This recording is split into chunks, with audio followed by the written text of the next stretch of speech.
government has come in for criticism from some Grenfell Tower residents who say they were ignored.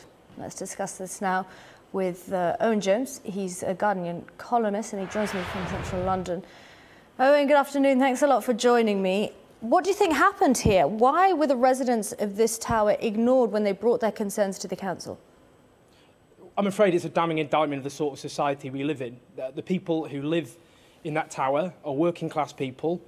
Many of them are migrants, they're from minority backgrounds, and they're the sorts of people who in this country have been systematically ignored by our media and by politicians, but worse than that, vilified. The sorts of people who live on council estates and in tower blocks, when they appear at all in the media or talked about by politicians, it's in the most pejorative way possible.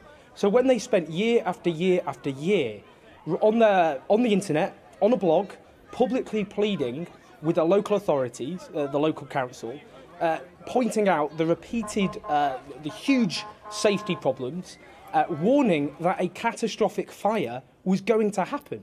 They warned explicitly over and over again. This was not a natural disaster. This was not a disaster that fell out of the sky.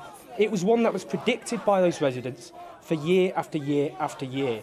And that's why we have to, with this tragedy, worse than tragedy, this crime, what we have to do now is ask searching questions, not just about the abject failure of the local authorities, of the government, and there has to be individual culpability and people have to go to prison, but as well as that, it's about the way we organise this society.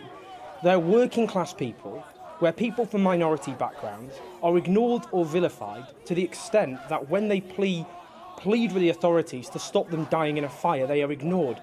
And if they were residents of a luxury flat, and I just beg your viewers to consider this point, would they have been ignored for all those years?